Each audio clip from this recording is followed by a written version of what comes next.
Hello and welcome to another episode of Popscast. My name is Daniel Sutherland. I'll be your host today.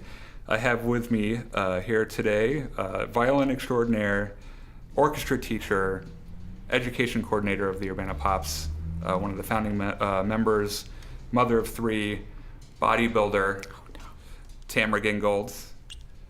We're here talking about her recital today on February 11th. How you doing, Tamra? Hello, Daniel. Thank you for having me here. It's my pleasure. So we've got a recital coming up, and I was just actually looking through my email a little bit the other day and found one of the first emails we ever had about Urbana Pops, and I had forgotten how weird that was. And I had noticed when we first started it, we didn't really know anybody anywhere, and someone said, "Oh, you should have Tamra Gingold play." And we're like, okay, that's perfect. And I had assumed someone had asked you to do it. And then so I emailed you assuming that you were already on board. And I was like, hey, welcome to the group, blah, blah, blah, blah, blah. And then you emailed me back and was like, I had no idea that was bestowed this honor. I remember that, actually. Yeah, it was the weirdest thing. And it's just, ever since then, it's been kind of a fun ride. And you've served different roles. You've led probably about every position of our strings section now, helping us run our educational mission. And so I'm wondering, let's go to like the beginning of everything. And you're from Urbana? You're from around here? I've been here most of my life, but I was not born here. Okay. So where were you born? Fargo, North Dakota. Oh, okay. I saw a movie about that once. I fell asleep during that movie. What was 4th/5th grade Tamra Gingold like? Oh, this is fun. I actually started the string program in 5th grade with Dorothy Monterano and Kristen Johns, two amazing teachers. Obviously, Dorothy is the violinist, and she came to our class, and she taught me how to pizzicato Twinkle Little Star in front of everybody, and I was hooked on that. And from then on, I just went there. I went through the same program I teach now. I did not have private lessons until I was a senior in high school. Huh. So what made you want to be involved in it in the first place?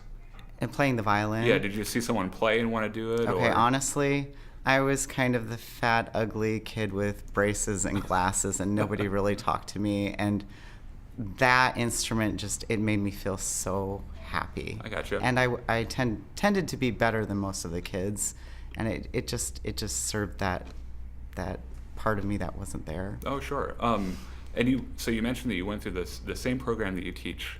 Yes. Now. Except it's only 5th grade through high school. There's no 4th grade anymore. I gotcha. So what was learning a string instrument then? Like, how was it different than what a general experience for a student is now, or was it at all different? It was a different population of students, more Caucasian and Asian students. Mm-hmm. Now we're in such a diverse population. I think it's awesome. Sure. And I feel like I had a lot to do with that. Obviously, our population is changing anyways, but I feel like I was put here to try to bring in as many young people as possible so they can be exposed to the opportunity of music through string instruments. Yeah, and you had mentioned that you didn't have a private lesson until high school, and I assume that probably a lot of the students you serve now are in similar positions, that they might not have access to that, or... The majority of my students, and I teach at 6 schools, 5th grade, and then 2 classes at Urbana High School. Probably 5% of them take private lessons. I gotcha. Not very many. So you started private lessons in high school. When did you start taking the violin really seriously, or is that when? I've always taken it seriously. I may not have practiced it seriously, but I always loved it. Kids used to make fun of me growing up because I moved a lot when I played, and I would close my eyes, as you know most real musicians do. And it's kind of funny because some of those kids who used to make fun of me, they've asked me to play in their weddings, and of course I charge them more. No, I'm just kidding. Just kidding. But no, it's been a kind of a cool thing for me. when I got to taking private lessons, Shirley Blankenship was my first private teacher. Yeah, we're going to come back to that. I have a surprise for you, but we're going to come back to it. Oh, there's a Yeah. surprise? Okay, cool. Okay, where should I go from there? You can keep going. That's fine. Okay. I was going to ask. I was thinking about this on the car ride here today, and I thought it would be a really interesting question. I'm really interested to know your answer. Was there something particular that you remember being a student that really, really frustrated you, like a piece of music or a certain part of something?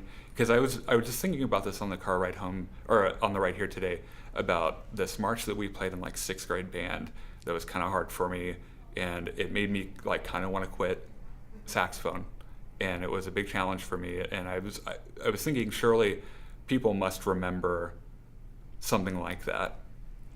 I honestly... Or were you just perfect No, all the time? I wasn't perfect. In fact, to this day, I still struggle with a lot of technical things because I was never technically taught. Well, I didn't master those things. So when I started taking lessons from Shirley, we worked a little bit on technique, but she was great at showing me different types of music. Like I would go to Chicago. She knew all these jazz musicians. She was married to Guido Sinclair. I think you're probably familiar, really great saxophone player. And that was really a nice experience because I would, even though I wasn't that great, I would get up on stage and play songs that I knew or chord changes. She taught me country western music. I feel like she really opened my eyes to the variety of things you could do on a violin. Oh yeah, or anything. I'm sure that like the country western, like fiddling kind of thing makes sense, but I bet that not a ton of string players get that much exposure to jazz. I don't think they do. Yeah, that's really neat. So when did you decide that like this was going to be your career? So this is a funny one because I'm a teacher of 17 years in the Urbana School District, 116, and I love it there, would not want to be anywhere else. But a lot of when I talk to students about, well, I have a mentee and I always ask her, well, you need to start planning. What do you want to be after high school? And she's a junior now. And it's funny because I didn't really know. I knew I would probably just do music. So when I graduated, I'm doing music. And I applied at 3 colleges, and I got scholarships from 2 of them on the violin. The other one I got in, but I didn't get any scholarship offering, which is weird because I thought I performed the best there, but that's okay. I always say everything happens for a reason. So I feel like even though I didn't really plan, I feel like I just kind of knew that's where I was going. So just like an instinctual kind of thing. We were just talking about Shirley. I happen to be friends with her on Facebook. Oh, great. And, she's a riot, oh, isn't right. she? Yeah. I noticed, we'll post these when we post the podcast, but I found she posted a couple of different programs from like 1993. Oh, wow. Oh, wow. And happened to see your name on them. And was hoping to spur some memories. I'll give you a moment to look at it. Well, I remember a lot of things. Okay, where was I playing? Oh, the Prokofiev. Wow, and I just saw the accompanist at ILMEA. That was kind of funny. But the Prokofiev Violin Concerto, now remember, I told you I was not very good at technique. I was really good at music. But I auditioned into the schools on the Prokofiev Violin Concerto, the first movement. Of course, we had to do Bach sonatas, so I did the first one, G minor. And then we had to do some etudes. I think I did a Kreutzer Don't or something like that. And then something Mozart-ish. Mozart is the one I struggle the most with because everybody knows Mozart sounds the easiest to play, but it's the most difficult because of the technique. But she really, really... helped me see the picture of how the music goes together, and she would encourage me to write, like make storylines and write different things like this theme is the princess or these are the little demons, and I still do that to this day. Yeah, that's I think I still do too. I think that. So I'm not the only weird one. Oh well, no, it's important to like have an image in your head about what's going on, even if the composer is like admittedly like didn't care about like programmatic writing, like writing a story or anything. I still think it's really important. So you, what exactly do you teach at Urbana High School? You said fifth grade through high school. Well, I'm at 6 elementary schools for fifth grade, and then I teach the 2 high school classes. So I'm not at the middle school. However, I go to all their concerts, and I love them because I start them in fifth grade. Sure. So your biggest challenge when you first started teaching, something you had to overcome that gave you a lot of trouble that you eventually grew out of? It still gives me trouble. The biggest thing is I love music, I love kids, but I tend to be a little soft-hearted and don't carry through discipline very well. I'm sure my boss is listening to me. I just, it's something I've actually worked really hard at the last few years, being there for so long. In fact, it's this past semester when the kids came back, I had a whole expectation thing that I put all over the room and the door. And I said, oh, who's going to get my first attention? Like I had psyched myself up because I want the kids, I tried to make them understand that high school is just kind of, it's just a process that you need to get used to for the real world. So if you're late to your work, you might not have a job. Right. So instead of a detention or a detention. Right. So it's been going really well, but I am a softie. So if you had 3 minutes to talk to a version of yourself that just finished student teaching, what would you say? I would tell myself that it's okay to give out detentions. It's okay because it's going to help them in the long run. Sure. That makes a whole bunch of sense.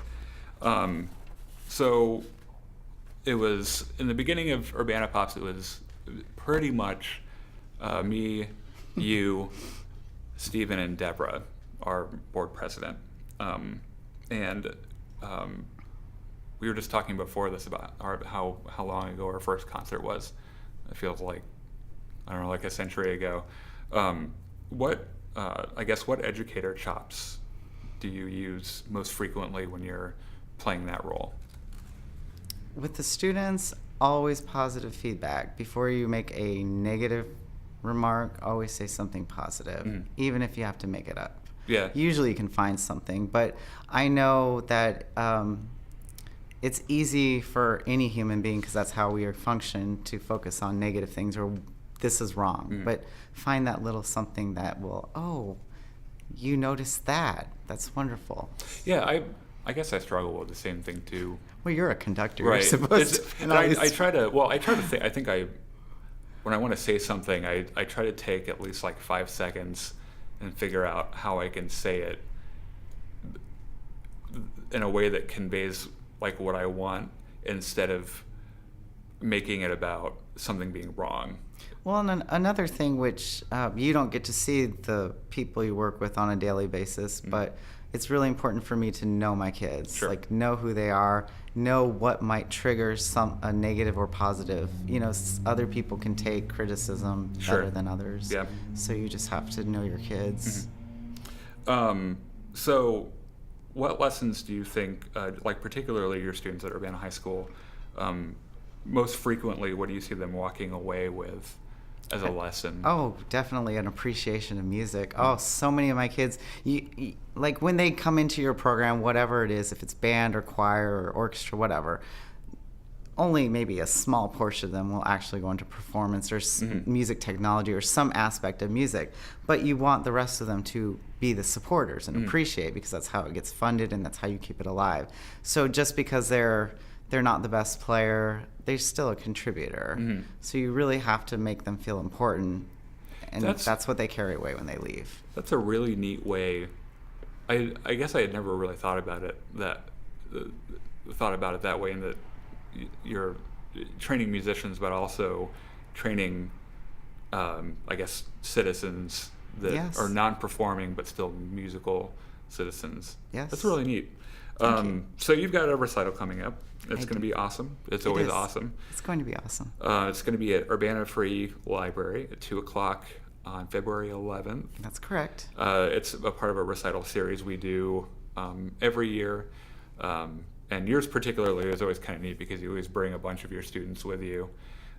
So tell me a little bit about your program. We have a lot of really fun musical pieces.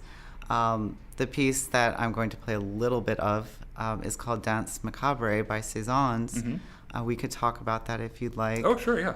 It's a great storyline. It's a very familiar piece, very famous in different movies. I think Buffy the Vampire has it. It's always usually something kind of morbid. Yeah, something right, or about dark, death. or yeah, grotesque. It's Dance of the Dead, and it's originally a tone poem that was written for voice and piano, and it's kind of taken on different forms. And so obviously I'll be playing violin, and Stephen Larson will accompany me on the piano. Sure. But normally people hear it with a solo violinist and an orchestra, and that's Right. really Yeah, cool that's the version I'm used to. Yeah, it's and great. I bet that is even creepier with someone singing it. Yeah. It's something about the human voice that can really creep someone out sometimes. What makes it sound so creepy to you? Because I know in my head there's something very particular about that one piece that is just like so offsetting to me. So if you listen to the orchestra version, this will actually be played by piano, but it opens with kind of the harp kind of striking each hour. There's 12 beats. And then it opens up with this, here, I'll play it. Sure. This violin solo, which usually if you're playing with a full orchestra, usually the violinist tunes the E string down a half step because the orchestra plays after, but because the violin has to play everything, I just play it up in position.